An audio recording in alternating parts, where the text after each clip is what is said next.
On 1st January 1949, an act was birthed, the Road Traffic Act, which is available to the Road Traffic Act Chapter 548, Laws of the Federation of Nigeria, 1990.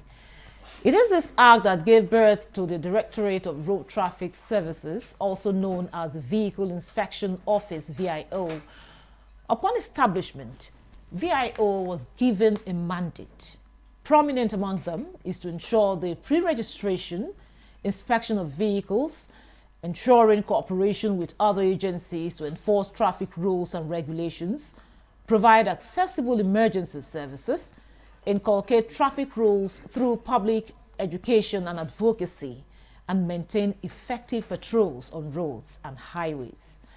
But recently, the Federal High Court, sitting in Abuja, gave an order prohibiting the Directorate from stopping vehicles on the road, impounding or confiscating them, and imposing fines on motorists. Justice Evelyn Maha gave the order in a fundamental rights enforcement suit filed by a human rights activist and public interest attorney, Abubakar Marshall. Justice Maha affirmed that there was no legal basis for the VIO and its officials to stop, impound, or confiscate vehicles or to levy fines against motorists. How does the motoring public view this court order? How will the order affect the services of the Directorate, otherwise known as VIO? These are questions we hope to get answers to today as we deliberate on the court verdict on the VIO operations. I am Ikaria Clinton, and welcome to Nigeria Today.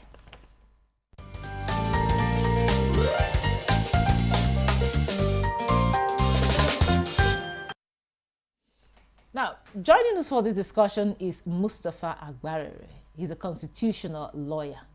You're welcome to Nigeria Today. Welcome. Thank you for having me. Thank you. Also joining us via Zoom from Lokoja, Kogi State, is Ahmed Dauda. He's the Chief VIO Kogi State. Thanks for joining us, Dauda. Thank you so much. Thank you for having me here. I'll start with you, Ahmed. Now, tell us, when you saw the verdict or when you heard about the verdict, what came to your mind? Okay, thank you so much. You may have just to manage me. It's raining here in Lokoja, but that notwithstanding, I have to start by introducing myself. I'm Engineer Ahmed Enesi Dauda, the Chief Vehicle Inspection Officer, Kogi State. In response to the question you just raised, honestly, we were shocked by such a judgment from a very renowned and stable judge.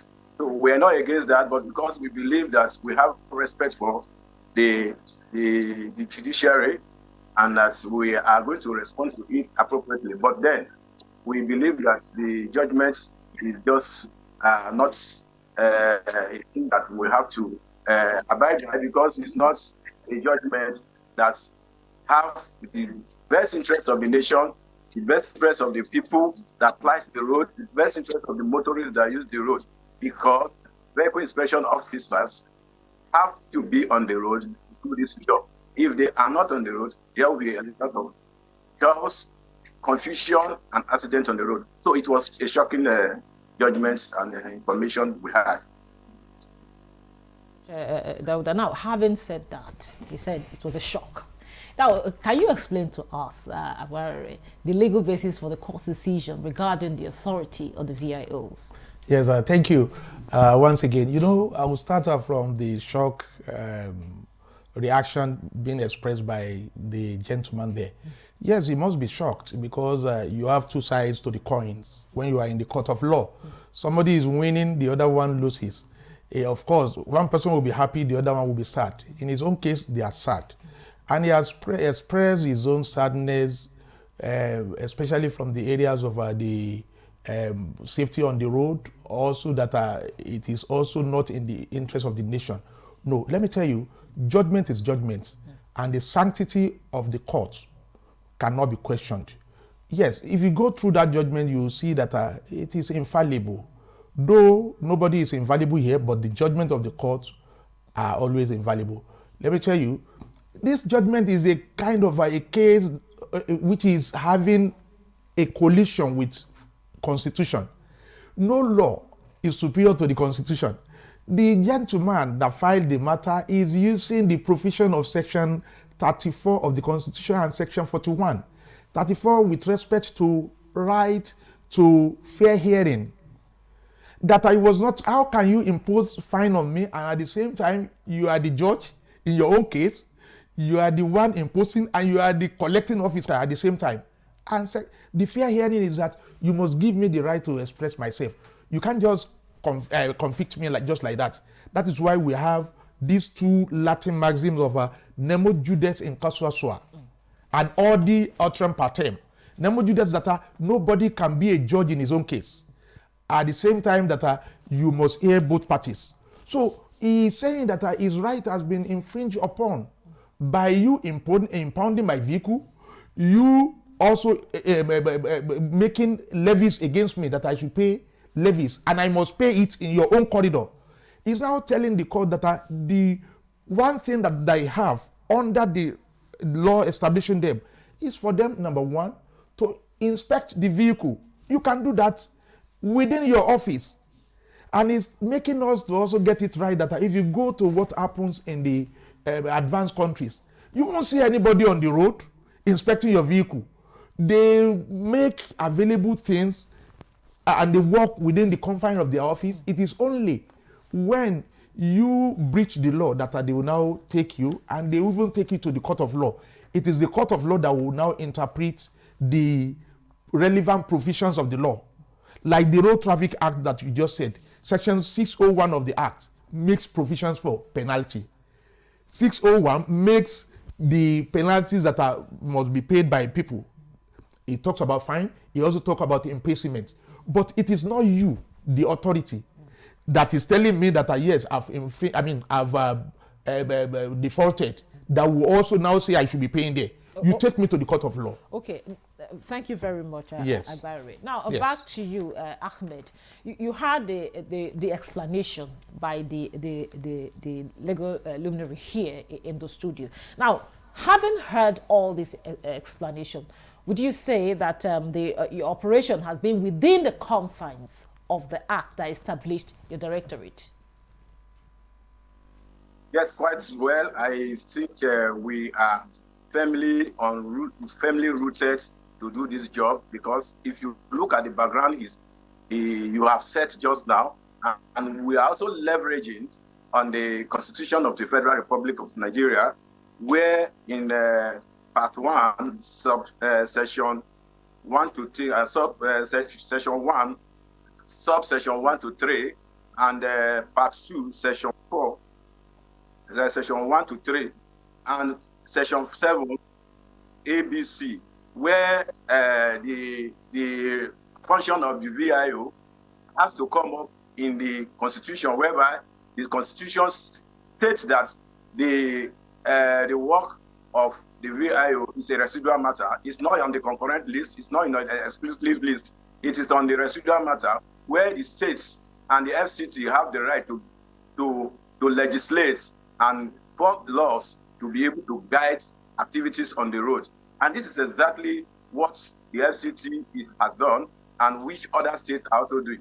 When you look at when the VIO was formed, it was formed purposely because of all this. And when we go to the road to do our work, we do it within the confines of the law.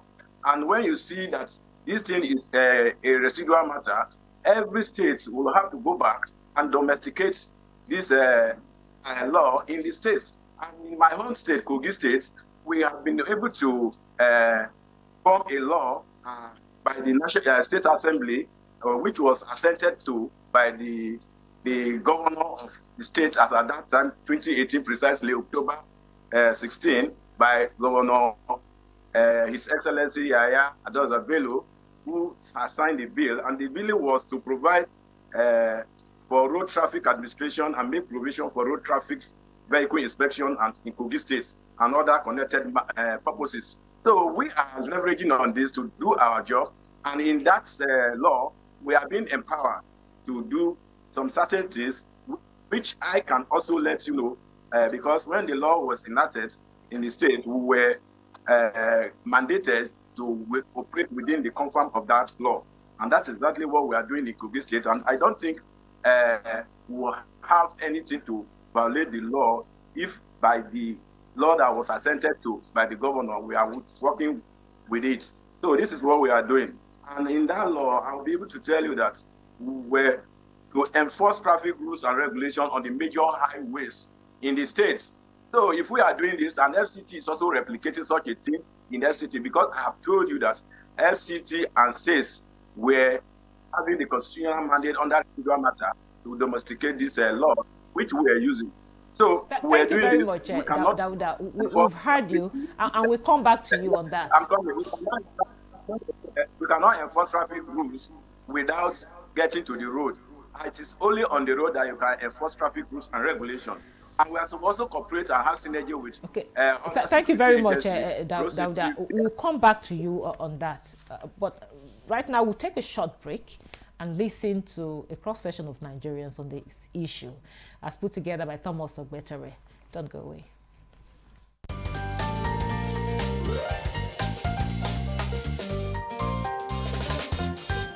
Well, for me, my understanding is that the VIO work supposed to be checking the documents, making sure the car is roadworthy, and particularly the car and whatever document it has in shape. But the issue of where they confiscate vehicle and they remove plate number, that's why they violate their work. But for me, if they restrict themselves to only checking the vehicle particulars, checking the particular vehicle, I don't think there's anything wrong with what they are doing. In fact, without them, then there's chaos in the whole town today because they are not on the road. You can see how important they are. But firstly, it's good in one side and it's bad in the other side. Actually, VIO is generating revenue for the federal government. That's first. Secondly, it's been like, because of their causing hold up or they are causing accident or anyhow, many people as Nigerian we are talking about, many people will not be like going to do anything like relating to get a paper, genuine paper for their vehicle. And that's so. Secondly, it gives a way to malpractice. For me, it is a good one, especially for the people living in Abuja. It's a good one. But my own take and what I think is, it's not all about giving verdict, but who enforce it.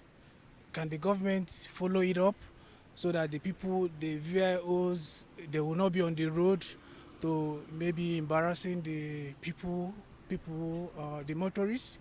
So these are my worries. I think the judiciary is meant to interpret law, and if they find out that the rules and regulations has been violated and they have given a verdict, everybody is meant to comply with. And I think I have no other option than to comply or go on with the judiciary interpretation.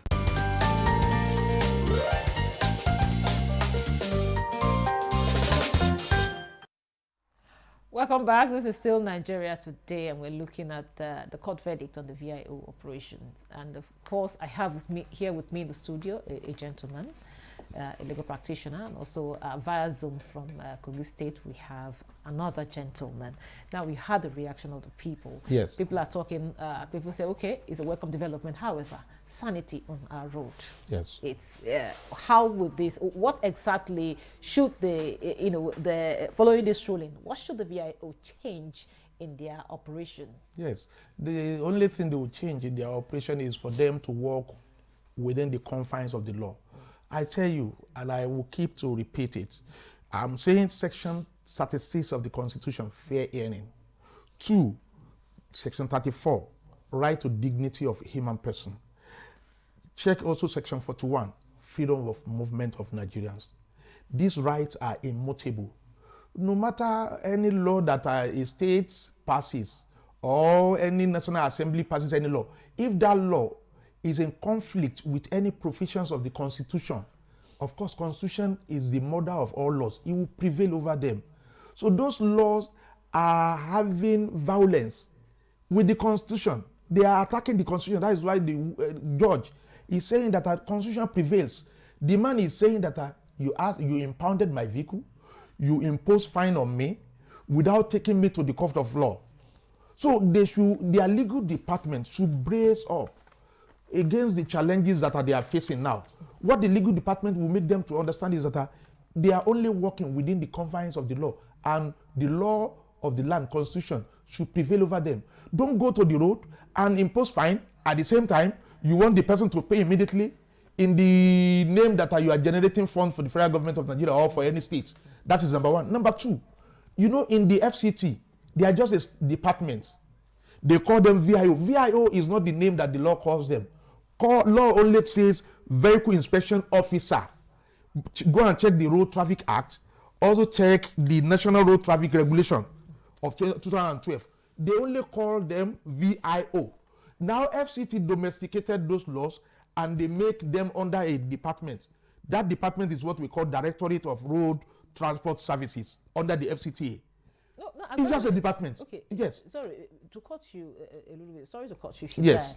No, I was looking at the verdict. It said the VIO it bowed the VIO from stopping. Yes. Impounding or confiscating vehicles. Yes. It says stopping.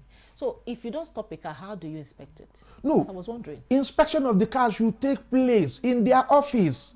The people are getting it wrong. Before I am licensed to drive my car, I should go to their office. They will inspect that vehicle. They will also ensure that I have capacity to drive that vehicle within the law, within the eyes of the law. So once you do that inspection, the law presumes that every person on the road is driving well. Law presumes that everybody on the road has license. So the presumption is rebutable. But how do you rebut it? If you see anybody who violates it, you can stop the person and say, wait. The court's verdict conjoined everything. Stopping, Impounding, and confiscating, and fines. Yeah. Don't forget that the gentleman that went to the court is a lawyer. What he's saying is that they stop him, they impounded the vehicle, they also impose fine on him. They come together. All these acts, they do them together. If you stop a person who is driving dangerously, it is within your rights. Or you tell him if that person commits any offense, all you do is this is your offense. You will go to the court of law. It is the court that will now give verdicts. Nobody can impose fine on any Nigerian. It is only court that has the power to say, okay, this is your fine. I'm interpreting the law that you violated. But they will sit and say, yes, you crossed the line. You are paying 10,000 naira. You are the judge in your own case. And that is what we are saying. Nobody can be a judge in his own case. All the utrem patem, here both parties. You are the complainant. VIO will now be the complainant. Let me explain. You take them to the court of law. Court will now be the arbiter. Then I will now be the defendant. Now ask me, why did you do that thing? All they need to do is to generate evidence to say, number one, you don't have license. Number two, your vehicle is not motorable, cannot be driven because it has one problem or the other. We are taking you to the court. It is the court that will now give the verdict. But what they do in this Abuja is that immediately they take you, they will call and say, yes, do you know that offense is 10,000? Then they will collect that money immediately. That is what we are telling them. Let their legal department brace up and know the law. That judgment is not violable. Okay. Thank you very much. Now, Yes. Dauda, I know you heard everything the lawyer said.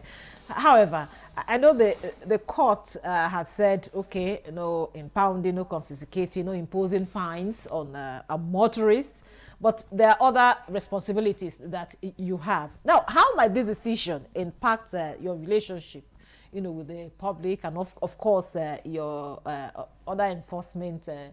Your other duties, your other operations? The issue is that let us lose sight of the fact that I said that it is a residual matter. Yes? Are you hearing me? That it is a residual matter. Are you hearing me? So, and every state has the power to legislate. And when it was legislated in my state, we were empowered with some functions.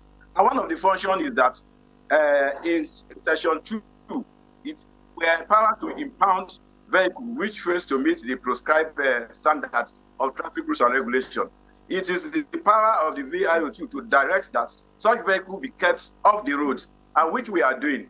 And it is the power of the VIO to arrest where appropriate and allow the alleged offender to pay fines stipulated for the offense under the law. Yes, all these are what we are doing. And you see that if you cannot go to the road, or you are not allowed to go to the road, some vehicles or operators of vehicles go to the road with restricted vehicles. Yes, we are expected to enforce the roadworthiness of vehicles. And not every vehicle would like to come to the office for enforcement. If you don't go to the road to enforce, recreative vehicle will be plying the roads, and offenders, drivers that drive roughly on the road will be on the road.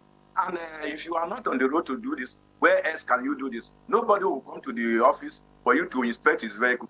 And you know the roads we have, when you are using your vehicle may come to the office and will inspect, and it will be roadworthy. When it is roadworthy, within 1, 2, 3 months, where NTA will be coming up from the vehicle, and that person will be would not like to even come back again, because you will be looking at the cost of re-inspection. And that if you don't go to make such a vehicle to get out of the road, then how did you enforce? So we will ensure that every vehicles that plan. Thank you very much. It does appear we have a network, but he has made his point. I was also thinking in that direction.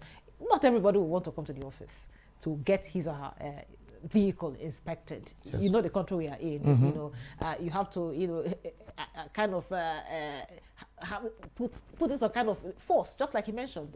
So what should be done to ensure safety on the roads? I've said it, and I'll keep repeating it. We have National Road Traffic Regulation of 2012. We also have Federal Road Safety Commission Establishment Act. You know, we have them on the road. Federal Road Safety Commission. They are the one that should be on the federal road. It's simple.